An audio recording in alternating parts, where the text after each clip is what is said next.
समझ आता है डॉक्टर से क्यों शादी करते हैं। वहाँ हॉस्पिटल में अंकल अब तो 4 साल तक उसे टाइम नहीं मिलने वाला। मुझे एक केस में इंटरफेयर करने पर सजाएं दे रहे हैं उसने जिद करके अपनी बहुत सारी ड्यूटीज असाइन कर ली हैं। और यहाँ मेरी बहन का रिश्ता तय करा रहे हैं। मतलब एक दूसरे का हालचाल भी पूछने से गए हम लोग। हम जैसी मिडिल क्लास लड़कियों के माँ बाप के कंधे से एक दूसरे का स्केड्यूल समझने में आसानी होती है। अगर बेटी का बोझ हटा दो ना के घर में, लेकिन यहाँ पर I am the chief of surgery. तो वो सारी जिंदगी उसकी पूजा करते हैं। डॉक्टर शाहनवाज ने ही कहा है आपकी ड्यूटी डबल करने के लिए। शाहनवाज बता रहे थे सानिया, आप डॉक्टर शाहनवाज की बहू होंगी। सानिया किस तरह का स्केड्यूल हुआ? मैं डॉक्टर शाहनवाज से बात करूंगी।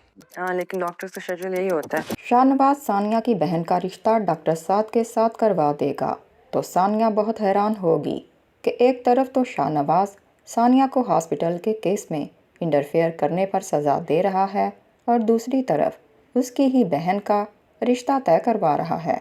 शाहनवाज सानिया के माँ बाप को अपने एहसान तले दबाकर रखना चाहता है, जैसा कि शाहनवाज की फितरत है, और सानिया के वालिदैन तो शाहनवाज के बहुत एहसानमंद होंगे कि शाहनवाज ने उनकी बेटी का रिश्ता करवा दिया। सानिया अपनी मर्ज़ी से हॉस्पिटल में अपनी ड्यूटीज़ इतनी बढ़ा लेगी जो काफ़ी अरसे तक चलेंगी, और सानिया के पास तो सलमान से बात करने का टाइम भी नहीं निकलेगा। लेकिन सलमान को सानिया की ये बात अच्छी नहीं लगेगी कि उसने खुद को इतना मसरूफ़ कर लिया है कि वो दोनों एक दूसरे की शक्लें भी नहीं देख सकते।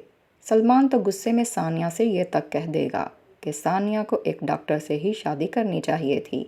सानिया जब देखेगी कि उसकी ड्यूटीज़ डबल कर दी गई हैं तो वो शाहनवाज से बात करना चाहेगी, लेकिन जब डॉक्टर साद सानिया को ये बताएगा कि ये सब शाहनवाज का ही फ़ैसला है तो सानिया बहुत हैरान होगी।